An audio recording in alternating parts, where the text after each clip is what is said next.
How arrogant are you to think that you deserve to go through life with no one ever saying anything that you don't agree with or like? I want people to stop saying that joke's offensive. Yeah. I want them to start saying I found it offensive. Because that's all it is. You're just telling me how you feel about it. Yeah. There's nothing intrinsically offensive about this joke. It's trying to make I'm offended sound important. Yeah. It's no different to saying I've got a pain in my leg. Yeah. But I believe you. Yeah. But there's nothing to do with me. Yeah, but you shouldn't hurt people's feelings. Well, you can if their feelings are wrong. Yeah. You know, if you don't like the facts, don't change the facts, change the feelings. Yeah. You don't have to pave the jungle. Yeah. You can just grow up there and have a... It's dull. It's, nobody's enjoying.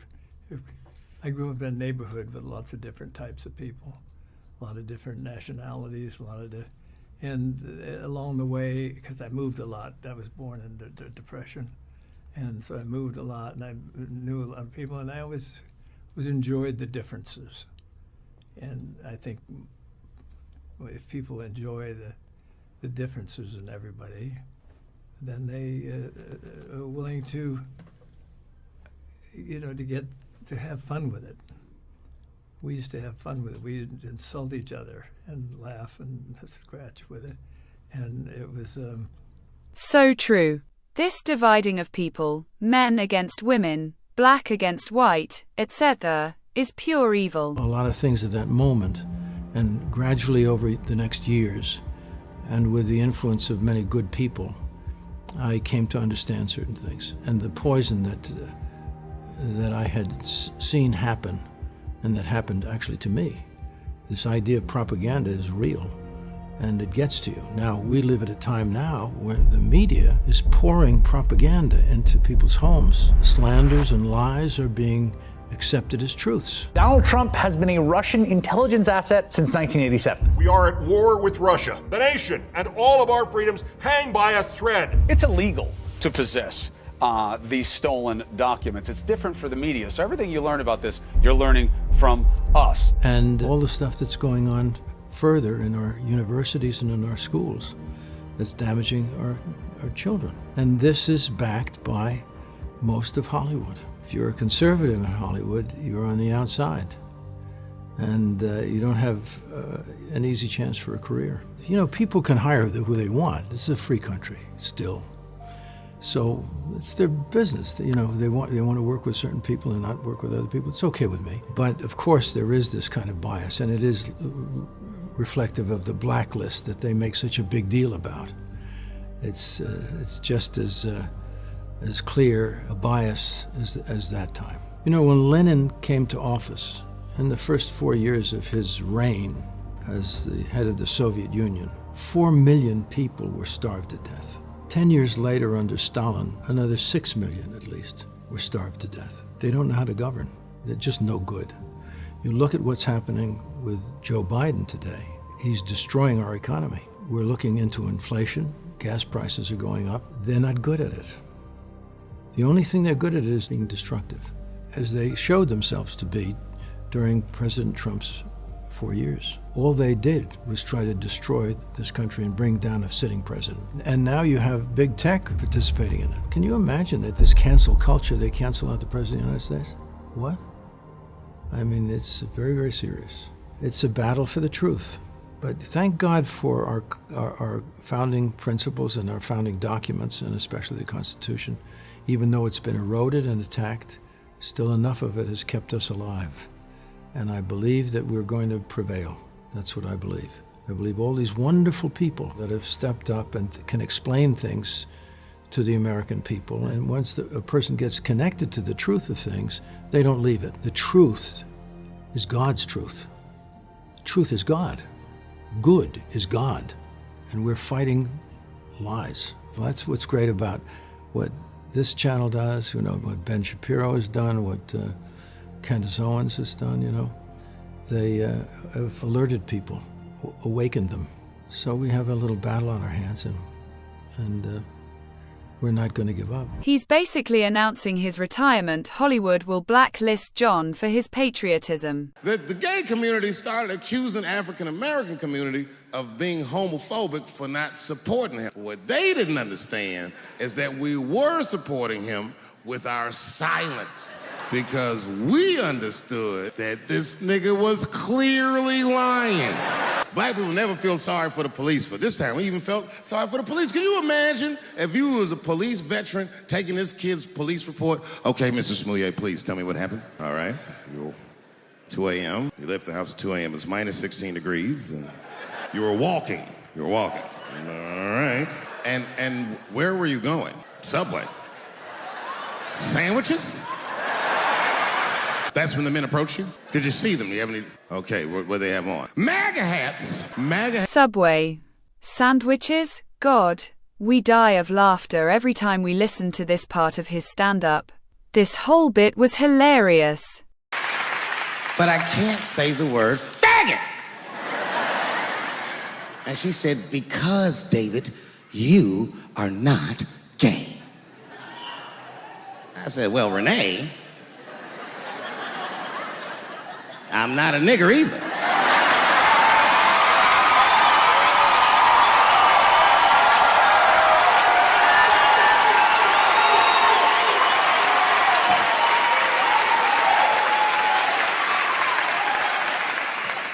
But you see, what I didn't realize at the time and what Kevin had to learn the hard way is we were breaking an unwritten and unspoken rule of show business. And if I say it, you'll know that I'm telling you the truth. The rule is that no matter what you do in your artistic expression, you are never, ever allowed to upset the alphabet people. You know who I mean. Those people that took 20% of the alphabet for themselves. I'd say the letters, but I don't want to conjure their anger. It's too late now. I'm talking about them L's and them B's and them G's and the T's. People be surprised. I have friends, all kinds of letters. Everybody loves me and I love everybody. I got friends who are L's, I got friends who are B's, and I got friends who are G's. But the T's hate my fucking guts.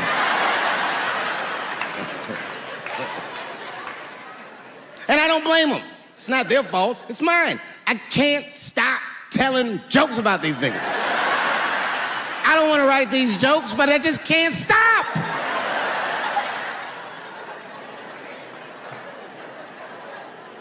You know, you hear all those letters together all the time, LBGT, LBGT, and you think it's just one big movement. It's not. All those letters are their own movement. They just travel in the same car together.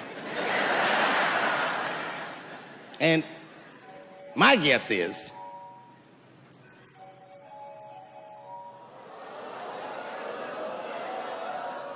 what is this, high school? This nigga probably got a babysitter or something. Go and answer your phone, nigga. Just get that shit out of here. I'm in the middle of something important. Wouldn't it be funny if we made fun of him? He's like, and he went outside like, hello? Mama's dead. Oh, no! Mama's dead.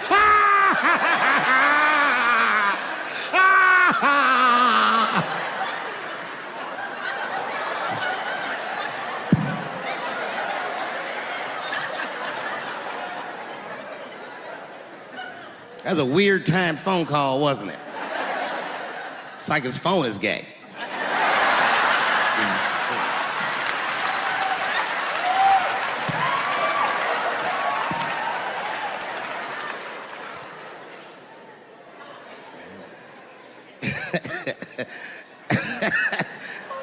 Like I was saying, my guess is the G's are driving that car. That makes sense to me, because there's white men in the G's. And these people are trying to get around discrimination and oppression. And you know how white dudes are. We know these roads. In fact, we built these roads. The rest of you buckle up, we'll get you to where you want to go. So the G's are just driving the car. The reason Dave Chappelle is the best comedian is because there's always truth in every joke he says. He's so funny and so wise. Except for the G's. I don't know what that's about. I just know the G's don't like him that much. And the G's always say like little subliminal digs on them. It's unnecessary shit. It's not mean, but you know what I mean? They just be like, I wouldn't wear that. The only thing that breaks the tension between the L's and the G's are the B's in the back seat. That's right, there you go. Everybody scream out when you hear your letter.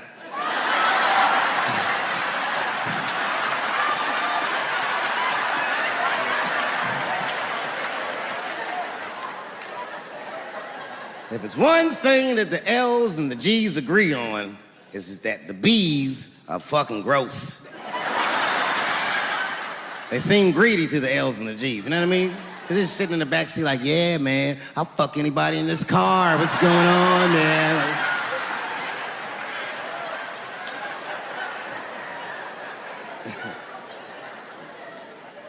And sitting next to the B's, all the way in the backseat by themselves, looking out the window. That's the T's. Everybody in the car respects the T's, but everyone also resents the T's. It's not the T's' fault, but everyone in the car just feels like the T's are making the trip take longer.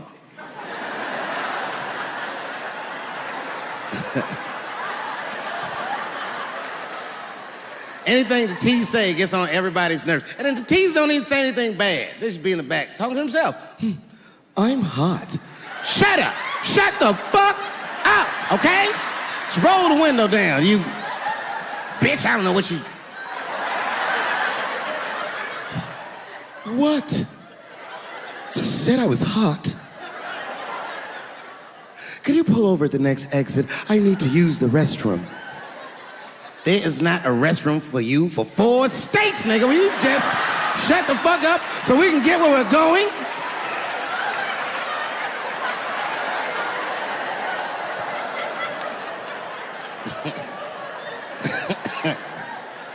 And just when that car can't get any more tense, the Q's are a hitchhiker that they pick up on the road. Some white dude in booty shorts is walking down the freeway.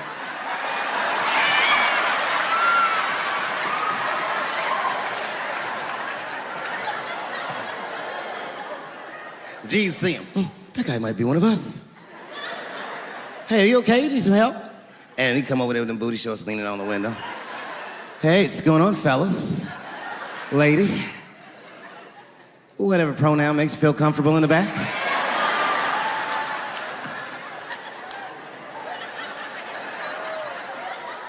Yeah, I don't really know where I'm going. I don't know if I'm gay or I'm straight or whatever. All I know for sure is that I really want to get in this car.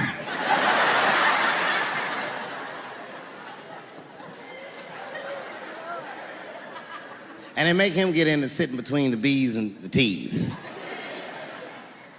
I feel bad for T's, but they're so confusing.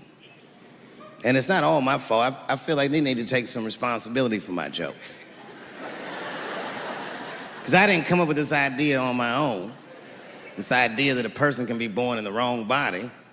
But they have to admit, that's fucking... I've never been much of a fan of stand-up comedy. However, I have always made an exception for Chappelle, who is a true master of his craft. With your stance on abortion. Okay. Right, so you define life as starting at conception through biology, pretty much. But I think you take the stance that life is intrinsically valuable because it's life.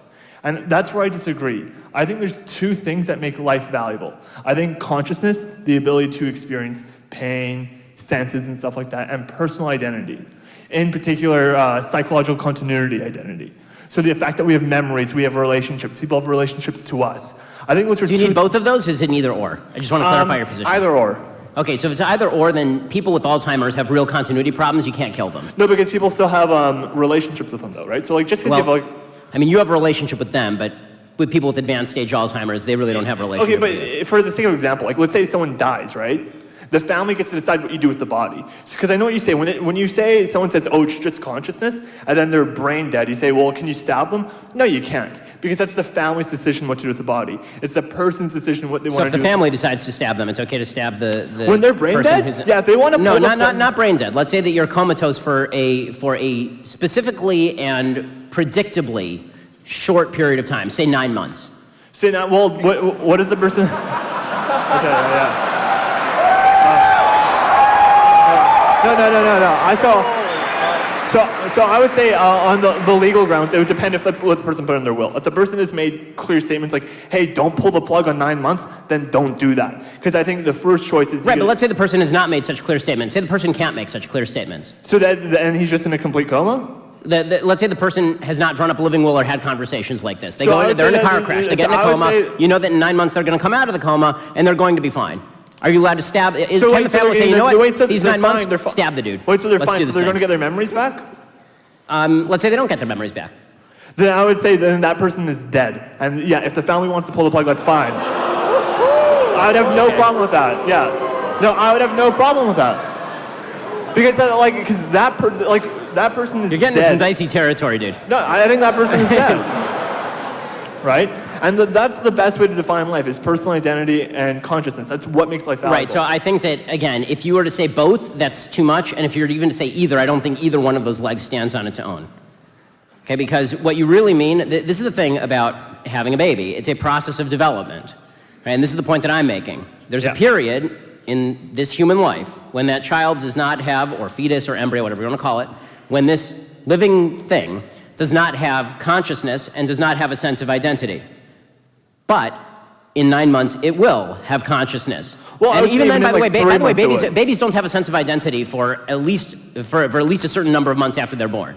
I mean, the babies can recognize their parents' voices after they're born. That's not a sense of identity. Rats can. No. I would say it is, because it's a form of memory, though, right? And that's what I was using. So are you a Jainist? Because animals also have consciousness. No. I would say that killing animals is wrong. You have no problem with that. So just to get this straight.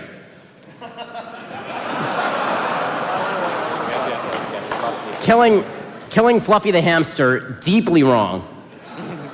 Killing a dude who's going to wake up from a coma in 9 months with memory problems, totally cool.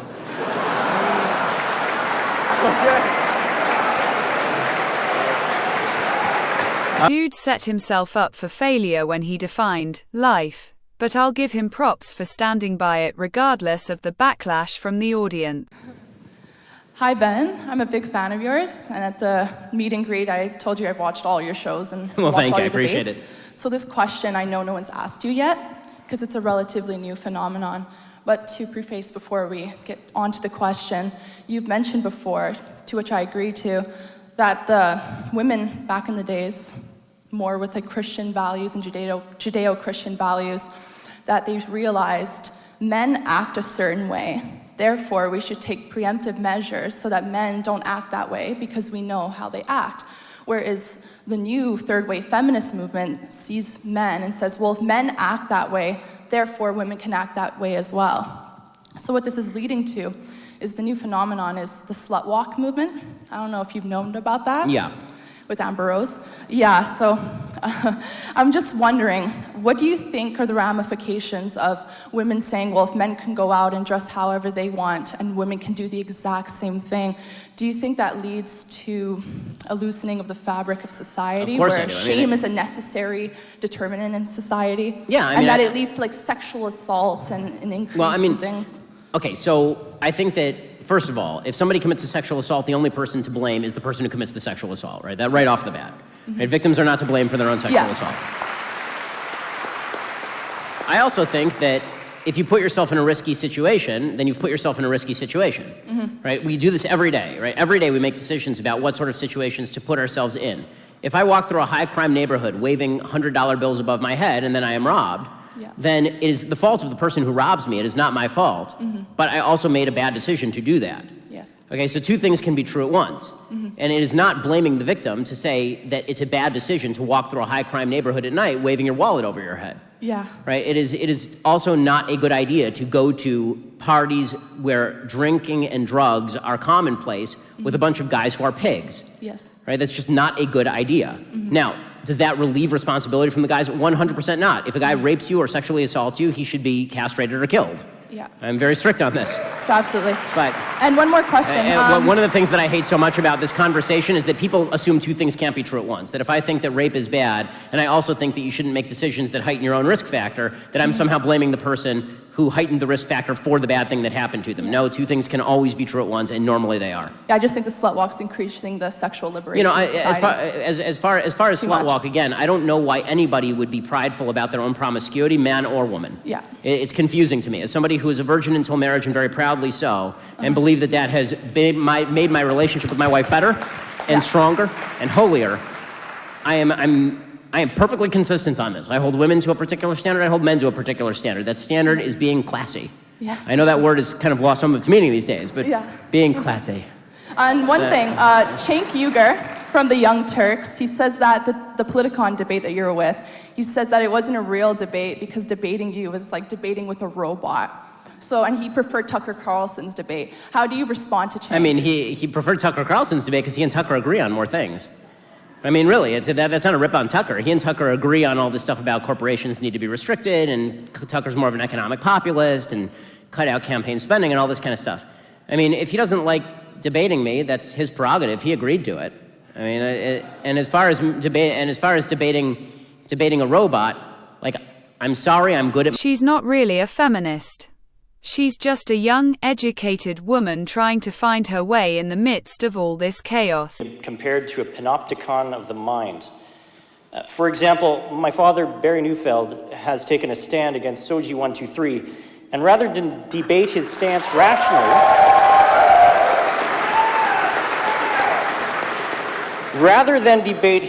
rationally, the BC Teachers Federation and Canadian Union of Public Employees have opted for the fast track to Section 318, Hate Speech Code, and sue him into silence. A move I believe is motivated by fear and goes far beyond casual conversation. What can individuals and communities do to combat creeping emotionalism and restore conscientious reason to discourse in this country? Well, I mean, I think that the first thing that has to be done is there does have to be a mass movement against the use of the government gun to silence people that you don't like talking to. Okay, that has to stop. And it's why I opened the speech by ripping into the BC Human Rights Code. I don't like hateful speech any more than anybody else does, but I am not willing to give the government the power to shut down speech that I find offensive or hateful simply because I don't like it.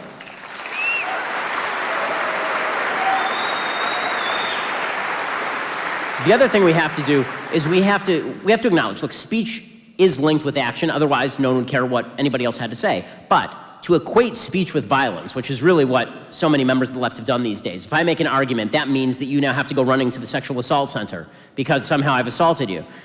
It's nonsense, and it's counterproductive, and it leads specifically to the argument that because my speech is violence, you can use violence to silence my speech. Speech and violence are completely different. And unless you are openly inciting violence against somebody, your speech ought to be legal.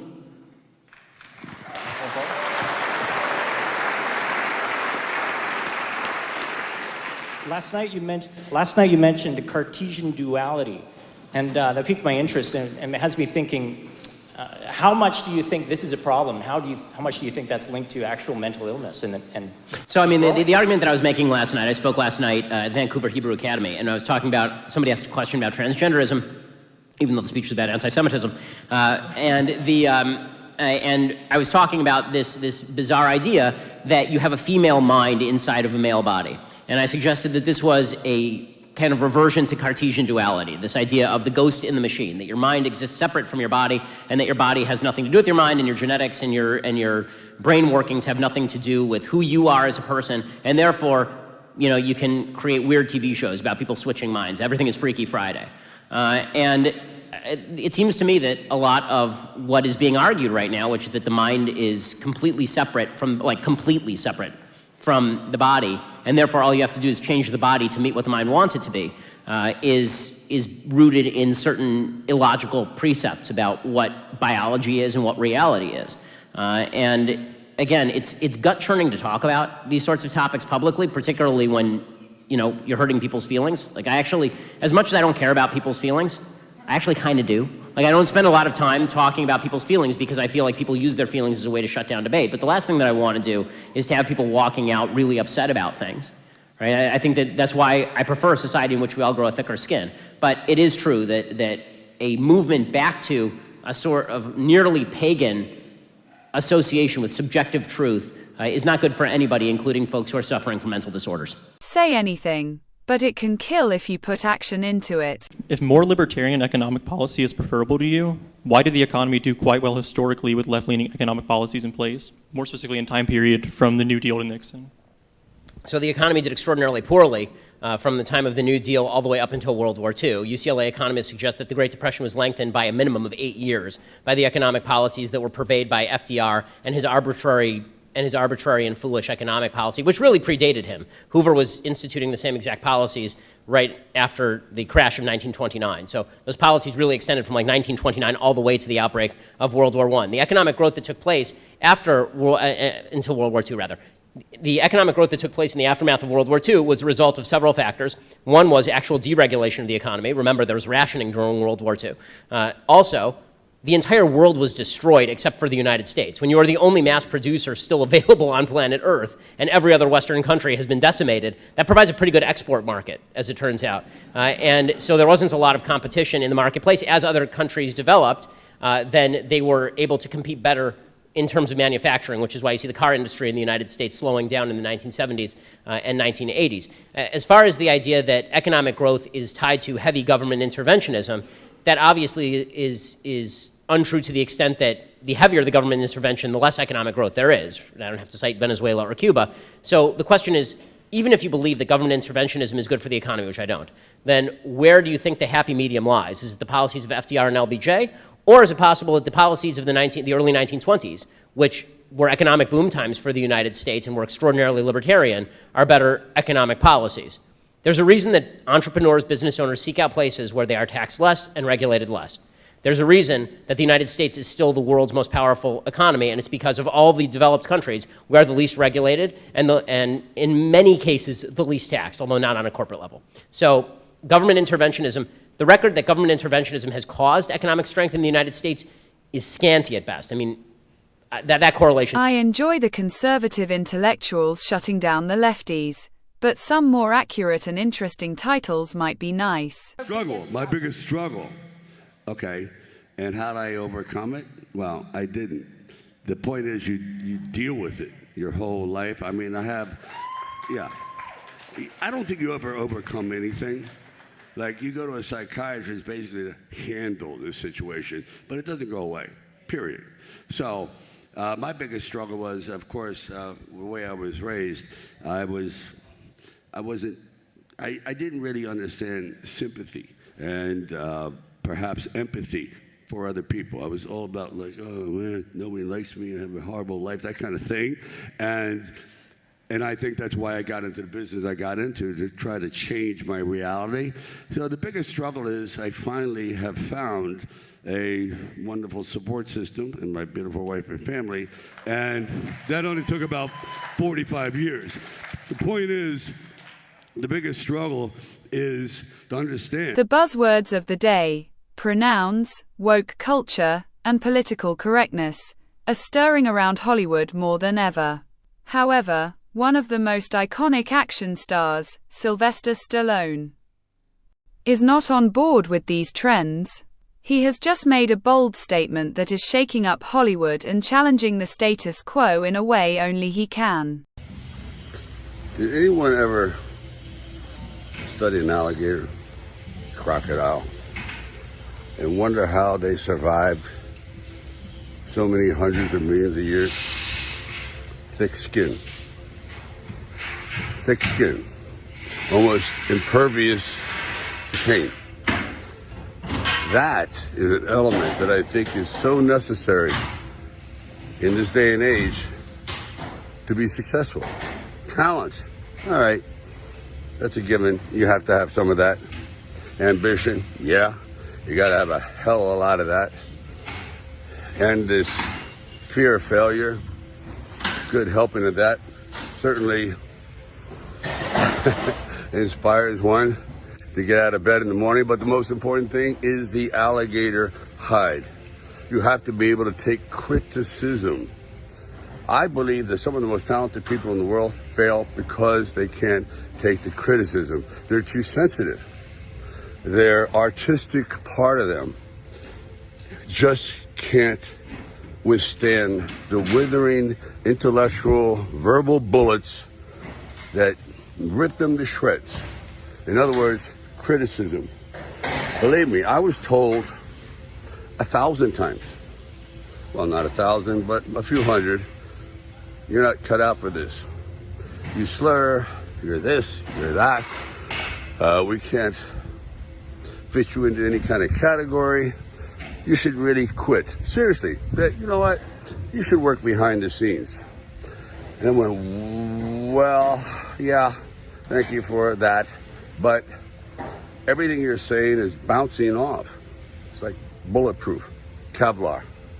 And that's what I'm trying to pass on to individuals, that you have to be able to be like a solid tree. You hear that hammer in the background? That's, yeah, guess what? People are working on the house, thank God. But getting back to the subject at hand, if you really develop this numbness, this inability to develop selective hearing, I don't want to hear it. I don't want that to dampen. I don't want you to rain on my parade, put out my fire, whatever term you want to use. In his latest project, Tulsa King, Stallone takes a strong stand against woke culture. He humorously addresses the current obsession with pronouns and political correctness, making it clear that he isn't afraid to speak his mind.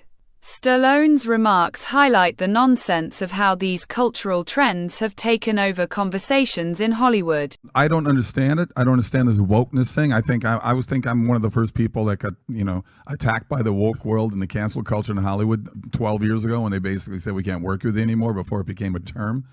And I honestly don't get it. You look at a movie like the Top Gun Maverick movie. It did so well because people said, here's just a movie that just, waves the flag. Certainly it does, but that's what Top Gun and all those things are all about. Mm-hmm. But it wasn't pushing this agenda or pushing that agenda. We didn't even know who the enemy was. We didn't know who the bad they didn't want to. They didn't want to do that either. But at the same time, it was just a movie that was just. Every time I hear this guy, he's talking about Black Americans. It's safe to say he's racially sensitive towards one group. How much has Hollywood changed the last 40 years? It's insanity what's going on in there. Look, my agent called me it was about 10, 11 years ago. My agent and manager together. They're never in the same place because they're on different sides of the hill there in California. And I felt like it was an intervention, but I walk in and said, we can't work with you anymore. Because I started getting pretty vocal on the internet, and my wife says, they're going to come after you. I said, why? What am I? I'm just saying the truth. This is the truth. But apparently the truth is a horrible thing to say on the internet, as you know. So they said we can't work with you anymore. And Hollywood studios saying, no, he's a Christian, he's a conservative, we can't work with him. And I thought, wow, this is incredible. You guys for decades are the ones screaming for tolerance, screaming for freedom of speech. But as you know, that's all a one-way street with Hollywood. And that's too bad because I don't harbor that kind of hate and anger that they have towards people like me. I just don't. I have friends that are liberal, friends that are atheists, and we get along. We have a beer, we play golf, and we give each other a hard time, but we're still friends. But it's a different world right now in terms of, as you know, the divisiveness that's gone on, and I think it's been created a lot by some of the presidents we've had in the past, and also certainly the mainstream media that jump on this bandwagon to go after anybody who has a different point of view. Kevin, in Hollywood, Malik, if you can bring me up about 5 points. In Hollywood, if you look at some of the guys that are able to coexist with all the other liberals that are in there. Say politically, we know which side Hollywood leans on. It's not a new thing. Everyone knows about it. But you see some of these guys that are still able to keep producing, and they're almost like a untouchable community. I call it the saint status, where a Clint Eastwood, you can't touch him. He's untouchable. Yeah. Mark Wahlberg was on Fox News last week talking about he's moving his family to Nevada because he wants a better environment for his kids. He doesn't want the Hollywood thing to be there. He kind of feels like it's a better place for him to raise his kids. There's certain guys in Hollywood that are still producing, still making. Some of them obviously got blacklisted. Vince Vaughn used to do a lot of work. He got a little bit benched for a couple of years. Sure. Then he came back, maybe not at the levels he was pre-Ron Paul Libertarian, all that stuff that he was doing. How do some of the guys that are still conservative. People know they're conservative. What makes them get away with it in Hollywood? Well, I just think, like you bring up a Clint Eastwood, I think the fact that he has been such a big star for so many years in the A-list world, I think that he, they know they got a hit with him. They may disagree with him. I mean, was he 92 years old? I still heard he wants to direct one more movie. I've known Clint. We're not buddies, but I've known him for over 25 years, and I keep saying, Clint, one line. That's all I want in one of your movies. I just want to say I was in a Clint Eastwood movie. But at Wahlberg, I think Wahlberg is sort of in that same category in the younger generation. But these guys, there's no fear with it. You know, I wasn't in the A-list world, but I was staying busy. I mean, after Hercules, I did a show called Andromeda for 5 years, Gene Roddenberry's spinoff. And you know, I stayed working, but I do a lot of independent movies. Hollywood gave me the boot, but I still love the industry. I'm still staying alive. I've shot over 45 movies since Hollywood said goodbye. You know, not all of them are great, but a lot of them are pretty darn good family movies. And that's what I want to keep doing. Yeah. So I'm fortunate to keep my career going, but it's not like they can still do these big $100 million budgets. Why do you think they can do it? Why do you think for example, Wahlberg, I want to say he's a Catholic, right? When he did the movie Stu, what's the movie called? Father Stu or something? I watched it. By the way, it's not a crazy movie. I thought it was going to be a better movie. I'm a big Mark Wahlberg fan. Sure. I wouldn't say it's his top 10 movie of all time, but it really impacted him in a way where he kind of came out and talked about how this movie got me thinking, family, all this other stuff. How long has it been known that Wahlberg or Clint or some of these guys are either conservative or not part of the camp in Hollywood? How long has that been known? I think it varies for each of them. I think for Clint, it's been for a long time. I mean, he wasn't afraid of, he was the mayor of Carmel up there. That's right. Just for one reason. Yeah. And I just think that there's no fear factor with him, and I think that's great. I think you got guys like Bruce Willis. He's been more vocal. Unfortunately, his health's not very good right now. James Woods, he got banned from Facebook and Twitter. I got banned from Facebook for posting the truth about COVID, but God forbid you do that. Mark Zuckerberg's a bit of a wuss, and his trolls are the same. But I'm going to keep fighting the good fight and keep speaking for the truth, and we got to keep doing that. How long have these guys done it? And I have no idea. I just know that Mark Wahlberg, I think, has been more vocal lately. I think Adam Sandler's on that side too. He's not as vocal, but he still has messages in his movies that show that he is. And I pretty knows he's more conservative. Kevin has it exactly right. Liberals preach tolerance and love, but only from their point of view. They have also made excuses for the Weinstein of the world, and then pretended to be horrified when the truth came out. Hollywood is going downhill. No one is going to the movies like they have been. And people are sick of the wokeness. Stay true to yourself, Kevin. Well, out of a rare victory for free speech, comedian and author Konstantin Kisin went viral after taking on woke culture in an Oxford Union speech. Let's have a look at some of the highlights. This country is responsible for 2% of global carbon emissions, which means that if Britain was to sink into the sea right now, it would make absolutely no difference to the issue of climate change. You know why? Because the future of the climate is going to be decided in Asia and in Latin America by poor people who couldn't give a about saving the planet. There is only one thing we can do in this country to stop climate change, and that is to make scientific and technological breakthroughs that will create the clean energy that is not only clean, but also cheap. And the only thing that wokeness has to offer in exchange is to brainwash bright young minds like you to believe that you are victims, to believe that you have no agency, to believe that what you must do to improve the world is to complain, is to protest, is to throw soup on paintings. We know that the way to improve the world is to work, is to create, it is to build. And the problem with woke culture is that it's trained too many young minds like yours to forget about that. Yes. The slow hand clap. That's what every comedian works for, Piers. Let me do it faster. I've done the Oxford Union, tough crowd normally, but you actually won a lot of them over. They were quite respectful. And I think you were probably a bit surprised by the response. It's gone viral, global, all over America as well, because it really resonated with people, I think, rather like me, where, I'm not right-wing, I'm not left-wing, I'm kind of slightly centre, I guess, politically about stuff. A liberal more than not, but I find this ultra woke mentality so illiberal that it borders on the very fascism they profess to hate most. So to see you go into the lion's den a bit with all these woke students, and actually what I thought was impressive about it, Constantine, was the way you didn't demonise them.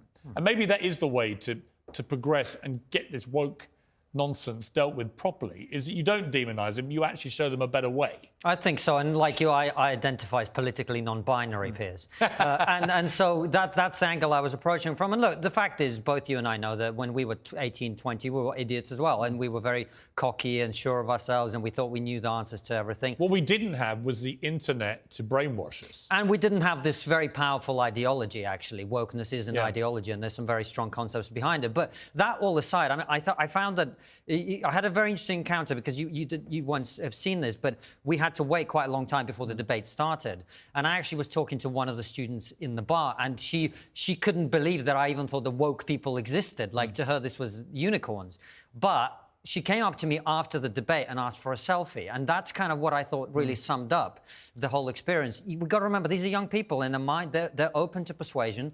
We got to make better arguments. And I think antagonizing people, and we've all been there, you and I and everything else, you know, my journey with my show, Trigonometry, it's been an evolution too. Yes. I haven't started out like this necessarily. But what I've come to now, and maybe it's being a father of a young child now as well, I'm starting to see that, you know, these are kids, and we have a responsibility to persuade them, to convince them with rational argument. And look, when you're speaking to bright people like the ones at Oxford, you've got a chance.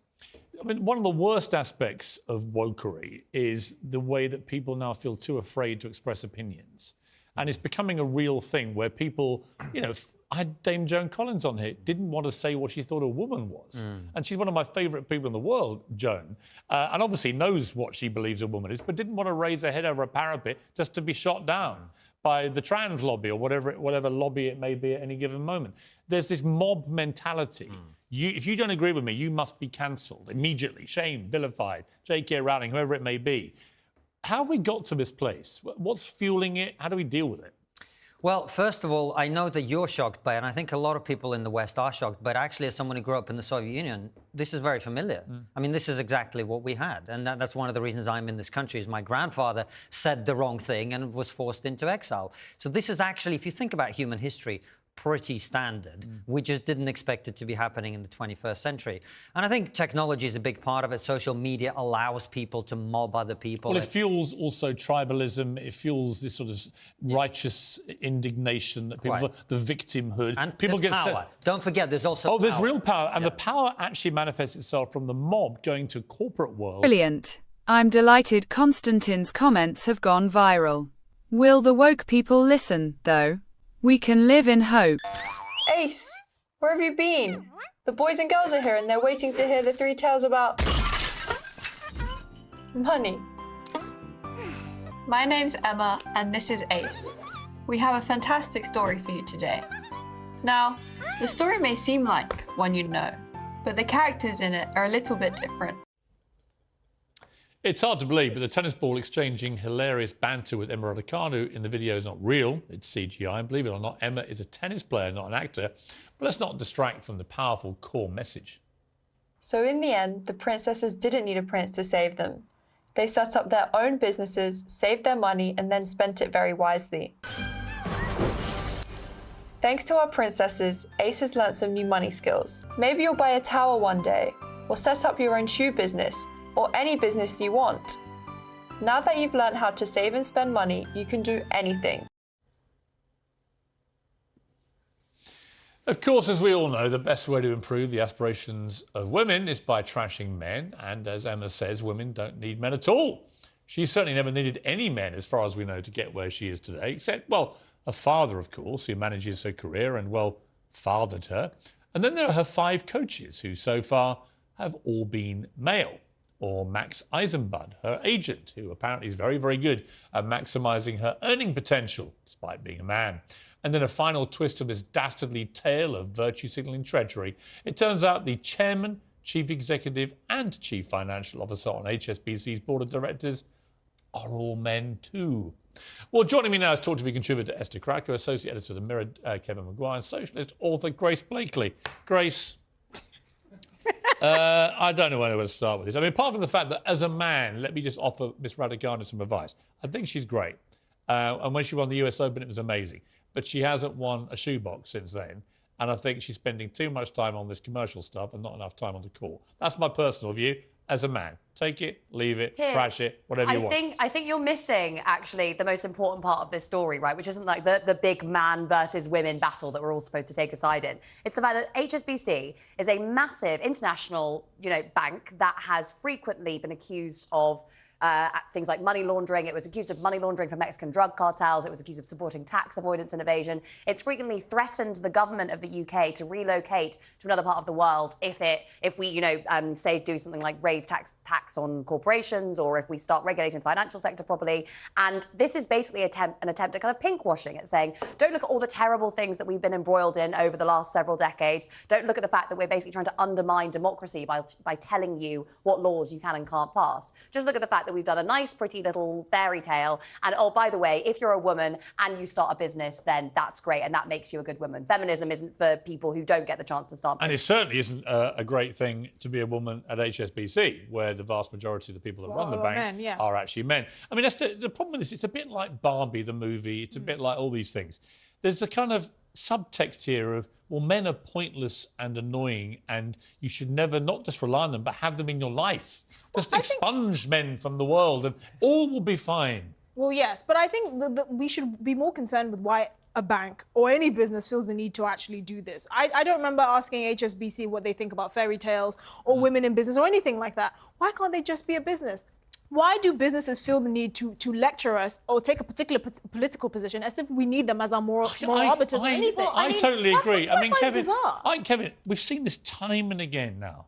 Companies just doing these woke advertising campaigns, none of which work. Right, there's an immediate backlash from all their customers who don't like this kind of thing. I think it's a growing number of people, whether you're Bud Light or Gillette when they played this stunt or any of these others. Now we have this. It's not going to work. It's not going to achieve what they think it is. People aren't going to go, fantastic HSBC. They're either going to say what Grace said, which is, you're just a bunch of flaming hypocrites, or they're going to say, stop talking to me about this stuff. Just make my bank do its job. Be a banker. That's why I love it, because it backfires. It is entirely cynical by this bank, which, look, you open a business with them, you can't keep up your repayments on a loan, and they'll have you. They'll have the shirt off your back, they'll have your handbag, your shoes, they'll have your house, they'll have every last penny you've got.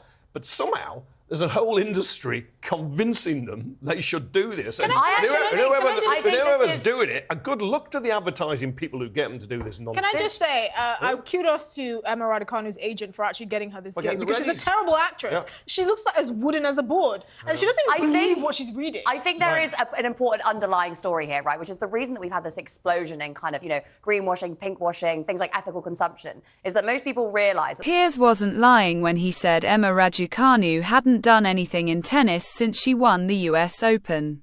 Imagine saying to young girls you don't need men, and you don't need relationships. This kind of conditioning and influencing is child abuse. Participating in the scam, good for you. The point is this, is that most kids know deep down they're getting ripped off. The number one thing I hear from people across the country in corporate America, boy, college is a waste of time. Boy, I wish I never would have gone. Now I have $60,000 in debt, $70,000 in debt. I wanted to start a business, but now I don't have the credit to do it. Instead, we are wasting our most prized possession, our 18 to 22-year-olds, to go stick them at many universities when they shouldn't be here in the first place. And it is a failed project. It is making us poorer. It is and by the way, just look at the actual numbers over a period of time. Has it worked? Is homeownership now going up for young college graduates? Well, how are we going to blame that on college, though? There's a lot of different reasons that people are not able to buy homes. It's the most equally applicable thing across the board for a generation. I wouldn't say so. And if you look at the average, how much debt do you have to go to school, by the way? None. None? Okay, wow. Are you on scholarship or? Yeah. Okay, so who's paying for your college then? Probably the federal government. Okay, so I'm paying for your college, is what you're saying. My taxes are paying for your college. So wait, you're on grant or what? I'm not going to discuss my college finances with Well, no, this is really important. This is why you're so defensive of college. Yeah. This is why you're so forceful. Because you don't have to walk around the rest of your life with a $100,000 student loan debt. I know plenty of people that have part-time jobs and go to college. This explains you perfectly. I, the taxpayer, when I write my check to the IRS, I'm subsidizing your ability to go to college. Okay. When I write my check to the IRS, I also give money for people to go to college. You should have skin in the game. You should, and you don't right now. You are doing a freeloading thing. Of course you should be defensive of college. I pay taxes. I pay federal taxes. I pay state taxes. I'm sure I pay a little bit more than you, but that's a separate issue. But the point is this, is that's that probably true. Do you think you pay anywhere close to the tuition value you get at the school? Probably not. Yeah, probably I do. It's like $5,000 a semester. It's a lot of money, but you get a lot out of that. Hold on. How much is it to go to school here? It's around $5,000. So in-state. This kid completely does not understand the point you're trying to make. He's arguing something that you already agree with. But you're told that for some, like as soon as you get this degree, everything's going to be great. And that's not always true, especially if you're a major in gender studies. Let me tell you, and I am sorry, I'm not going to ask you to raise your hand if you're majoring in gender studies, because I do have nothing nice to say about that. Not going to call you out, but give me a second. So brave. Guys, it's fine. Guys, it's okay.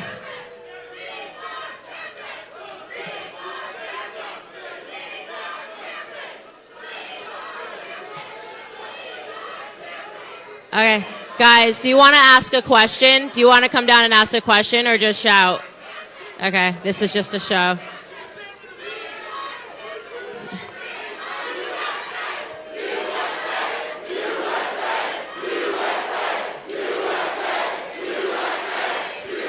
I love it.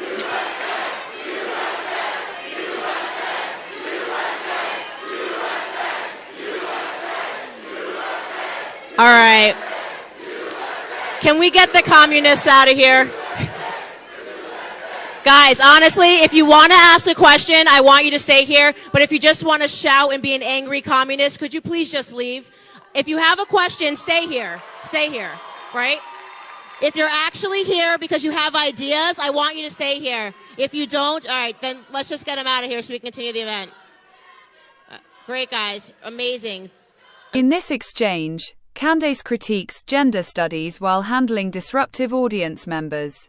The main point revolves around addressing controversial topics, with tensions rising as some attendees protest instead of engaging in meaningful dialogue. My question to somebody who I know, because I don't know you. Some future president. Donald Trump Jr.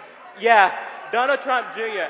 My question is, how do you support your father for the things that he said? In this harsh exchange, conservative commentators Charlie Kirk and Candace Owens debate a group of outspoken college students on controversial topics like Trump's comments on women and issues in the black community.